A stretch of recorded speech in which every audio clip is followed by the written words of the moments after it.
una semilla que se va a ver enriquecida por la reflexión del Santo Padre, respondiendo a su invitación todos los primeros de enero, así como lo hizo el Papa Pablo VI, el Santo Pontífice, el Papa, el Padre, Gran Padre de la Iglesia Católica, asume el tema de la Jornada Mundial de la Paz. Y su mensaje para el año próximo, para el 1 de enero del 16, va a ser: vence la indiferencia y conquista la paz. Plantamos hoy una semilla para invitarlos a adentrarse en este tema, porque si la guerra, si la violencia, si el odio conviven con nosotros, es fundamentalmente por nuestra indiferencia. Este es el título del mensaje para la 49 Jornada Mundial de la Paz, tercera que celebrará el Papa Francisco. La indiferencia en relación a los flagelos de nuestro tiempo es una de las causas fundamentales que va en desmedro de la paz en el mundo.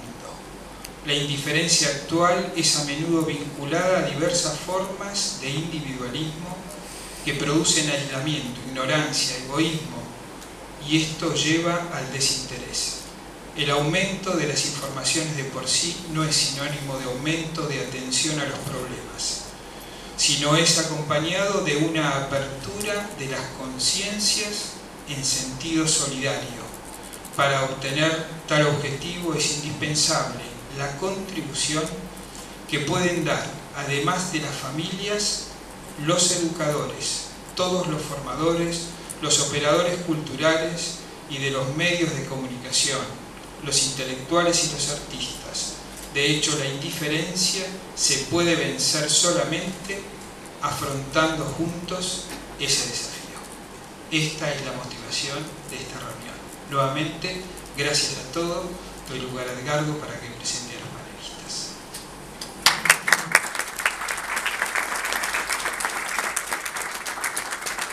Muchas gracias, ingeniero Rafael Corso. En primer lugar, escucharemos al presbítero Santiago Roston Maderna, pero antes de cederle la palabra, expresamos que es párroco de Santa Rosa de Lima en Tablada. Se especializó en Jerusalén en ciencias bíblicas y arqueología. Ha publicado artículos en revistas especializadas y colaboró en libros sobre esta temática. Se desempeña además como profesor en diversas universidades y centros de estudios del país. Hizo un año de profundización en la Universidad de Yale, en los Estados Unidos. Es miembro del Centro de Estudios de Historia del Antiguo Oriente de la UCA y director del equipo argentino que participa del proyecto La Biblia en sus tradiciones, que lleva a cabo la Escuela Bíblica y Arqueológica Francesa de Jerusalén. Da conferencias dentro y fuera del país. La palabra entonces del presbítero Santiago Roston Maderna.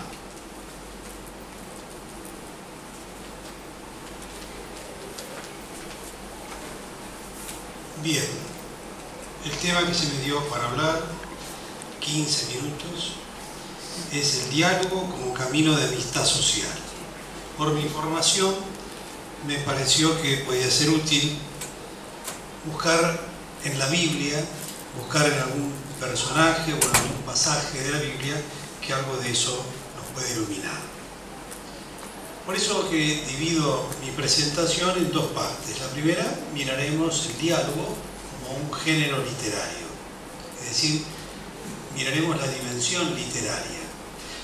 Cuando empezamos a investigar el diálogo como género literario, nos vamos obviamente al diálogo griego, que en sus orígenes lo toma de lo que llamamos la mímesis, es decir, el arte de imitar las conversaciones de la vida real.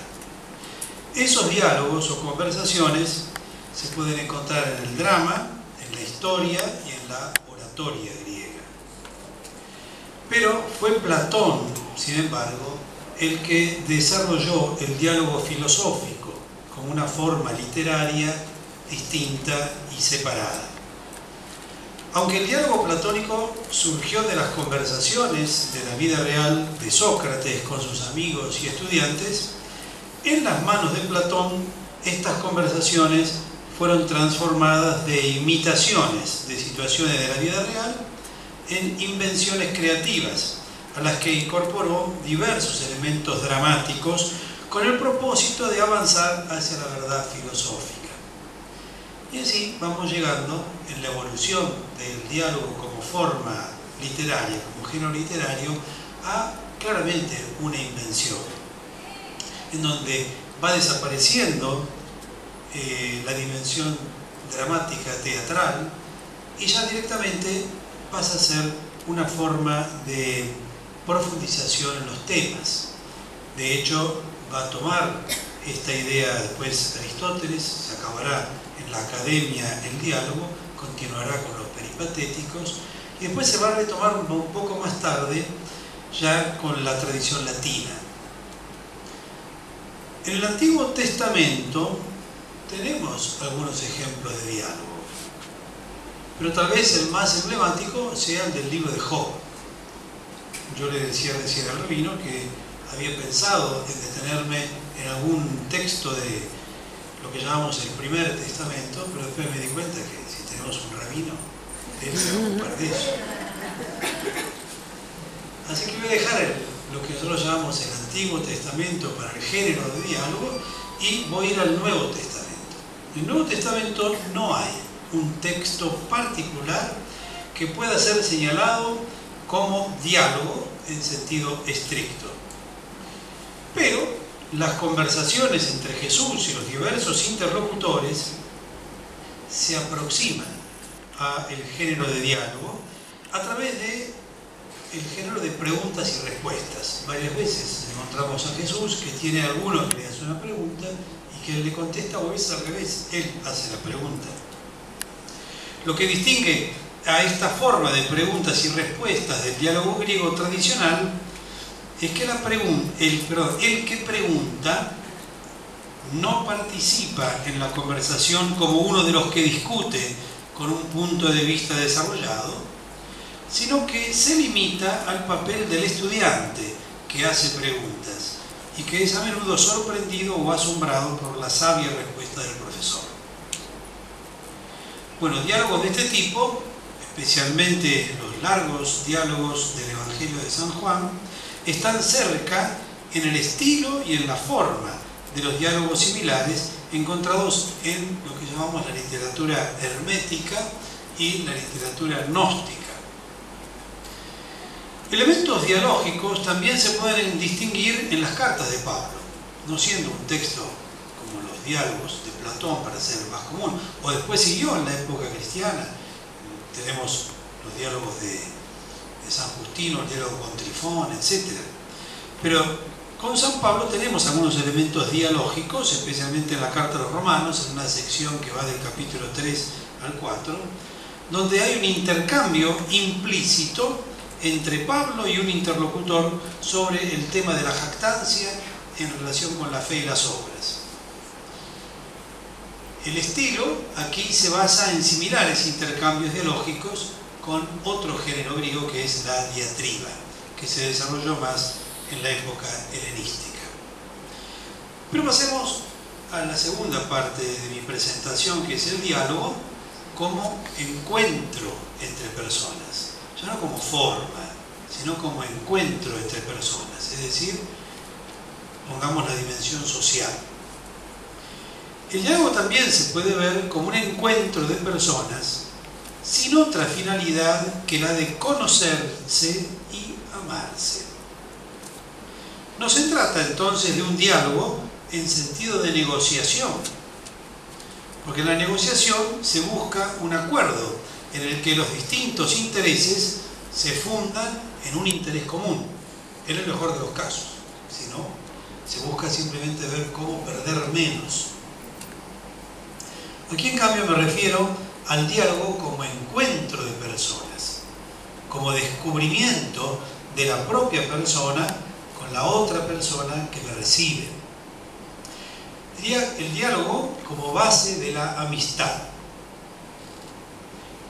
En la Biblia nos encontramos con infinidad de ejemplos de amigos. Me gustaría nombrar algunos, pero ni siquiera voy a ser exhaustivo. pero sí tal vez sugestivo. Primero tenemos que llamar a nuestro padre en la fe, Abraham. Abraham se lo llama el amigo de Dios.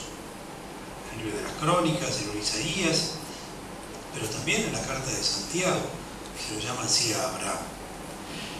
Pero también tenemos momentos de lealtad y de amistad con su sobrino, Lot, o por ejemplo, otra pareja muy emblemática, Ruth y Noemí, que es su suegra, y encima Ruth era moabita, es decir, no del pueblo de Israel.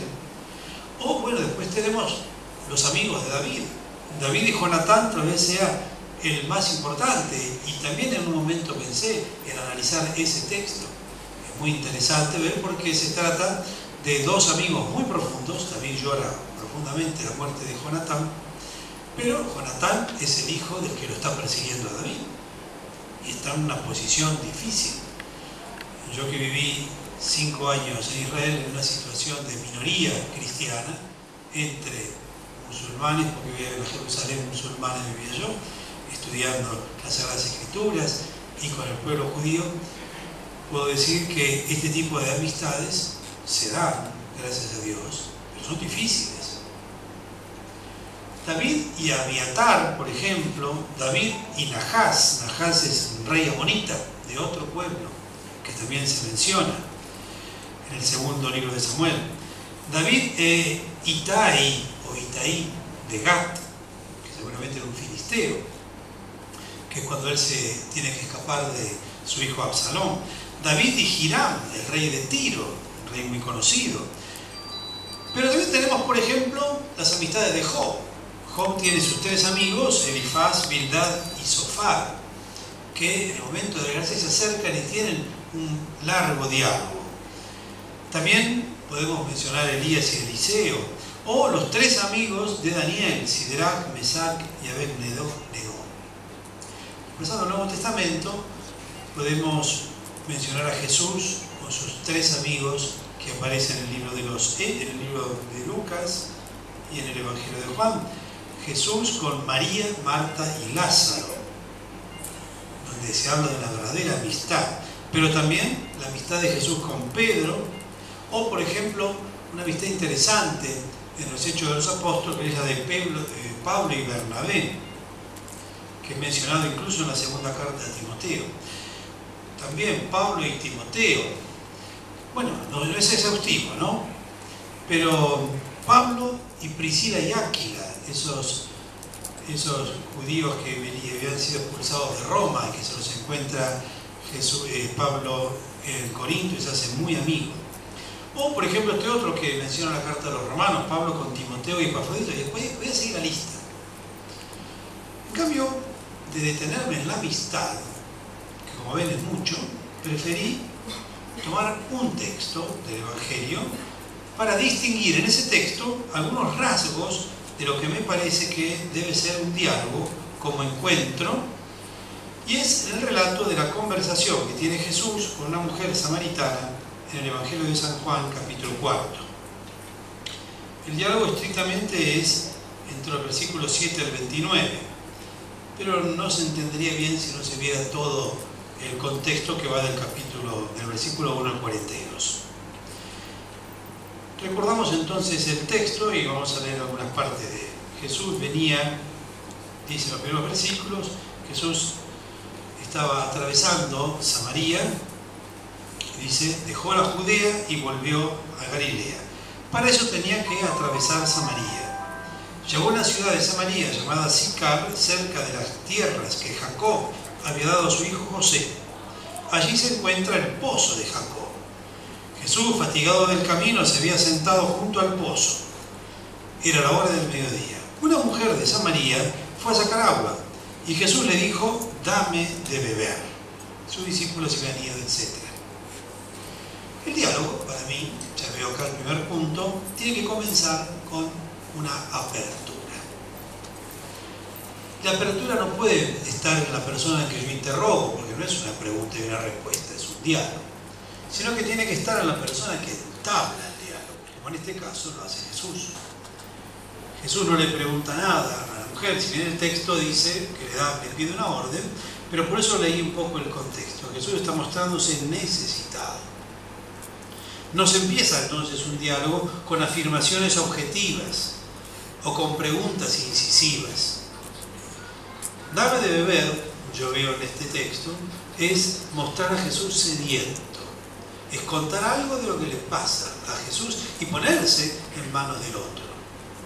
De hecho, esa es la reacción que vamos a encontrar. El texto nos dice que estaba fatigado del camino, y es probable que los diálogos no se hacen así, de forma tan escueta. Es probable que en la realidad sí haya visto esa situación y le haya dicho: estoy cansado, no tengo con qué tomar, me puedes dar de beber. Jesús entonces se presenta necesitado y no en una posición dominante. No puede haber diálogo cuando una de las dos partes tiene una posición dominante. No es un verdadero diálogo.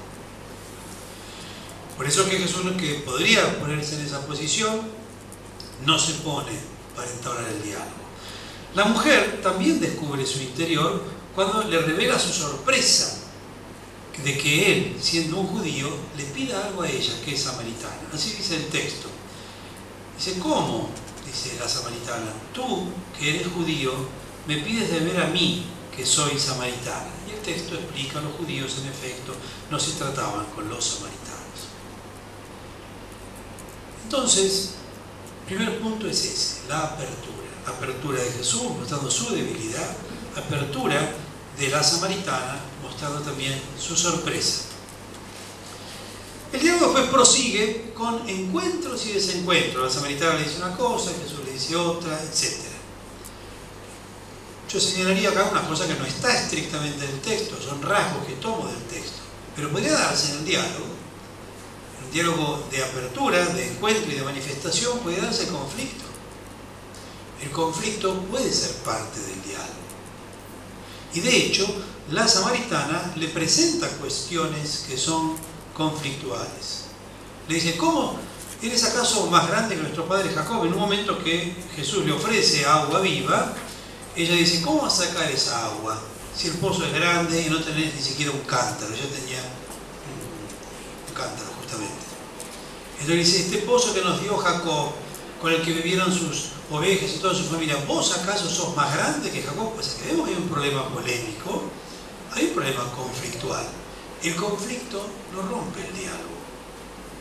Al contrario, en muchos casos es casi inevitable, porque cuando uno cuenta lo que le pasa, cuenta también sus conflictos.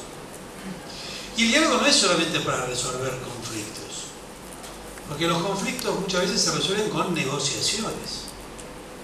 El diálogo tiene otro nivel, como yo lo entiendo, es el nivel del encuentro. Así entonces se llega hasta una apertura de la mujer cuando se habla de su vida personal sin prejuicios. En un momento dado que va avanzando este diálogo, Jesús le dice, la mujer finalmente dice: bueno, está bien, le dice: dame de esa agua.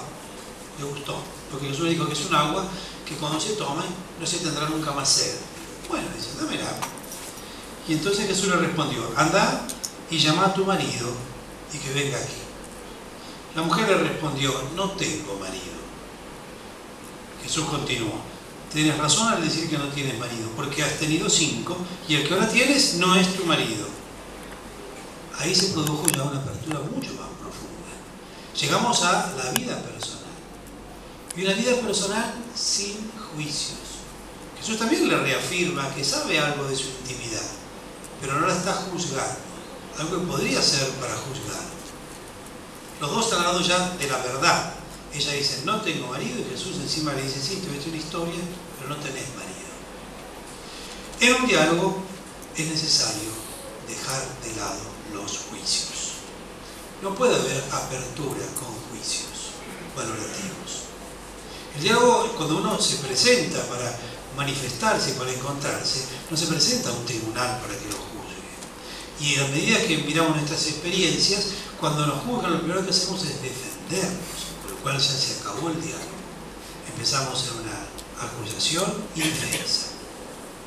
La mujer ya no teme hablar con sinceridad, porque vio que no hay nada que ocultar, que se puede realmente manifestar, porque hay intención de encuentro. Mostrar quiénes somos estemos en lo correcto o no, eso crea un encuentro real y sincero.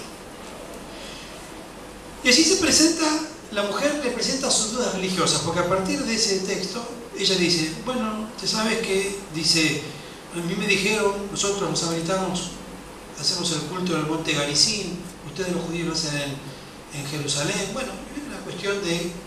Pero claro, primero fue el encuentro, después vino, en todo caso, esas discusiones, llamemos así, religiosas. Jesús de hecho le contestó que ni en un monte ni en el otro.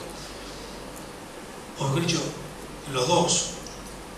Mostrar quiénes somos, digo, estemos en lo correcto o no, eso crea un encuentro real y sincero. Y allí se presenta a la mujer su duda religiosa, nuestros padres adoraron, etc.